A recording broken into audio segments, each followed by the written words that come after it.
मित्रांनो, नोकरी करताना तुम्हाला पगार कमी पडतोय का? तुम्हाला मिळणारे उत्पन्न कमी वाटते का?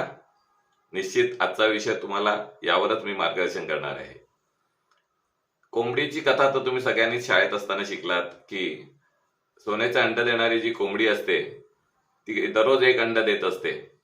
लालूचे माणसाला एक दिवस असं वाटतं ही कोंबडी कापावी आणि त्यातनं अनेक अंडी एकत्र मिळवावी, आणि एक दिवस तो कोंबडीला कापून टाकतो आणि त्यानंतर त्याला एकही अंड मिळणं बंद होतं.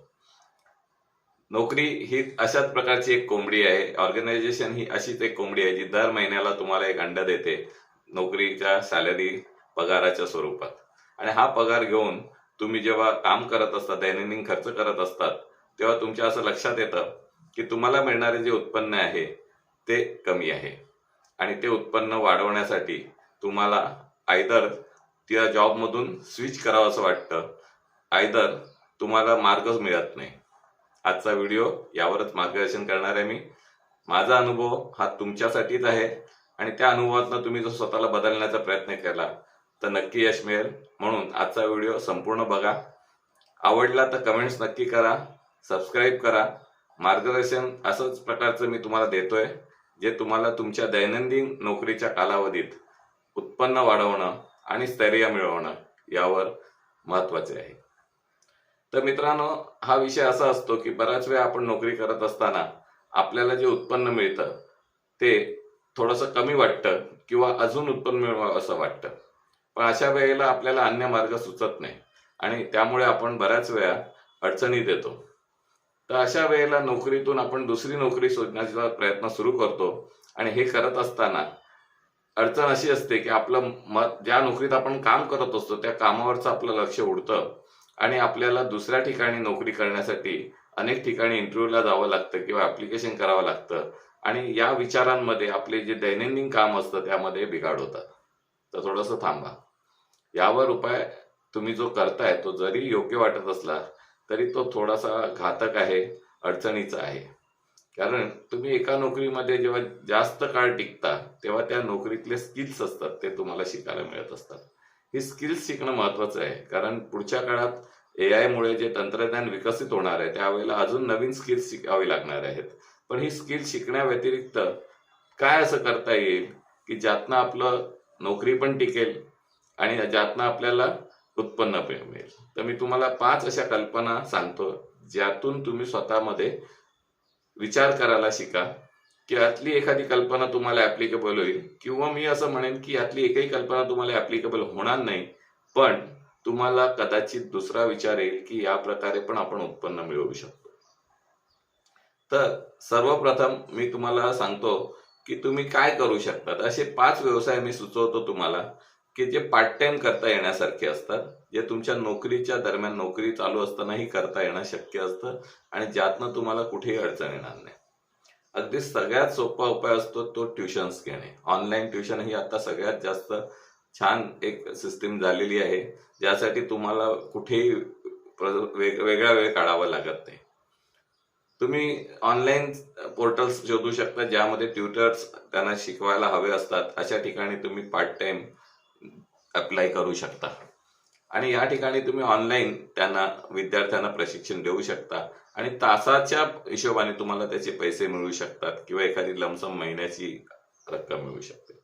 म्हणजे तुमच्याकडे जर शिकवण्याचं स्किल असेल कोणत्याही विषयाचं, 10वी 12वी ग्रॅज्युएशन, मॅथमॅटिक्स किंवा अन्य कोणत्याही स्पेशलायझेशन मध्ये तुम्ही हुशार असाल, इंजिनिअरिंग, तर तुम्ही तुमची पण स्वतःची एक जाहिरात करू शकता, किंवा अशा ऑनलाईन पोर्टल्सद्वारे तुम्ही स्वतःचं एक पोर्टल विकसित करू शकता, किंवा तुम्ही कोणत्याही क्लासेसमध्ये जाऊन अशा प्रकारचा तुमचा CV देऊन ऑनलाईन तुम्ही प्रशिक्षण देऊ इच्छिता सांगितलं तर तुम्हाला तुमच्या असलेल्या उपलब्ध टायमिंग मध्ये हे प्रशिक्षण घेता येतं, आणि यातनं तुम्हाला दर महिना तुमच्या पगारा व्यतिरिक्त एक्स्ट्रा उत्पन्न करता येतं.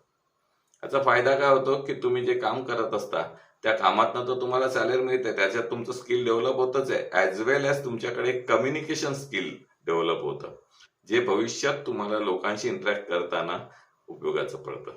तुमचं नॉलेज अपग्रेड होतं, तुम्ही पुन्हा एकदा रिवाईज करता सगळ्या गोष्टी, आणि पुन्हा तुम्हाला त्यातनं काही मिसिंग झालेल्या गोष्टी असतात त्या रिफ्रेश होतात.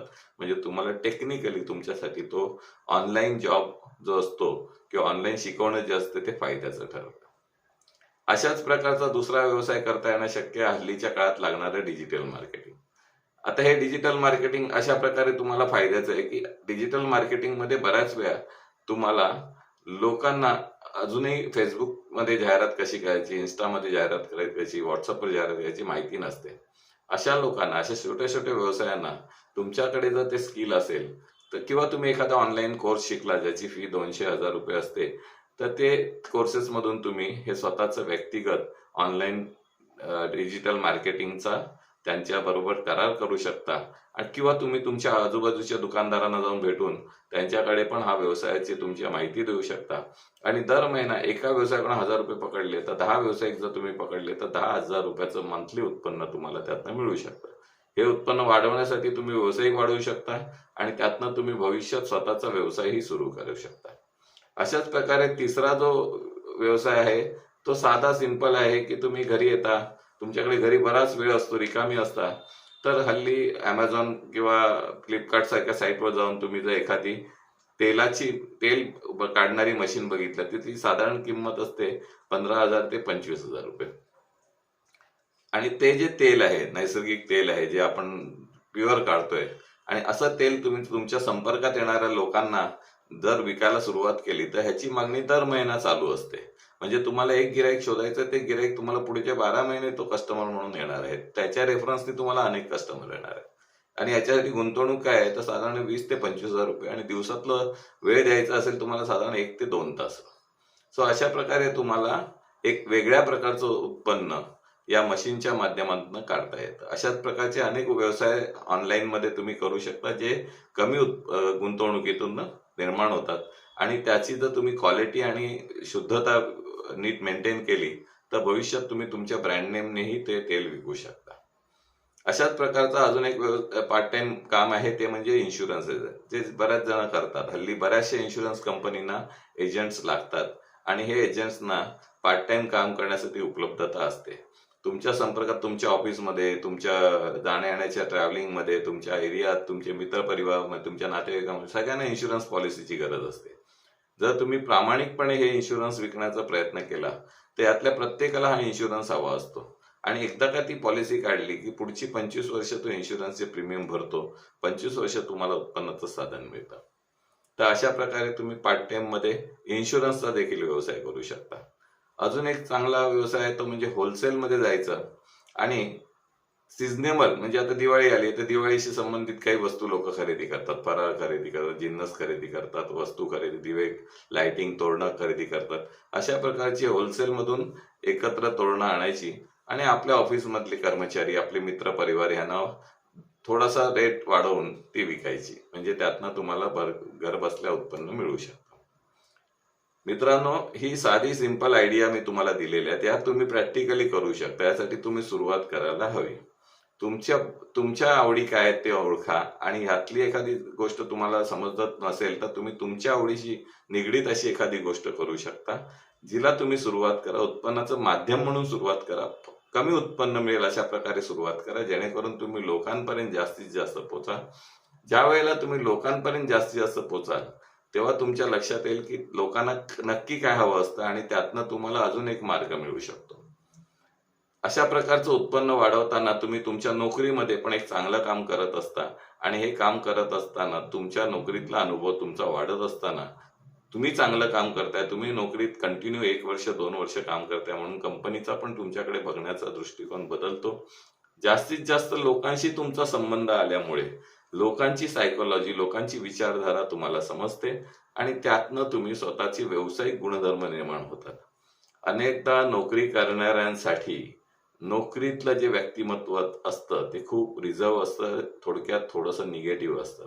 परंतु जेव्हा तुम्ही व्यवसायात जाता, अनेक लोकांशी बोलता, तेव्हा तुमच्या व्यवसायातल्या अनुभवातनं तुम्ही स्वतःचं व्यक्तिमत्व नकारात्मककडून सकारात्मककडे घेऊन जाता, आणि अशा प्रकारची पॉझिटिव्हिटी तुमच्यामध्ये डेव्हलप झाल्यामुळे कंपनीचा व्यवसाय नक्की काय आहे हे पण तुम्हाला समजायला लागतं. कंपनीत नोकरी करताना जर तुमची व्यावसायिक नीती असेल तर निश्चितपणे तुम्हाला यश मिळतं आणि अशा यशातनं तुम्ही भविष्यात पुढे जाता. तर मित्रांनो, आजचा व्हिडिओ आवडला तर नक्की लाईक करा, कमेंट नक्की करा. तुम्ही कुठे नोकरी करता, कोणत्या क्षेत्रात करता याची थोडक्यात माहिती कमेंटमधून द्या.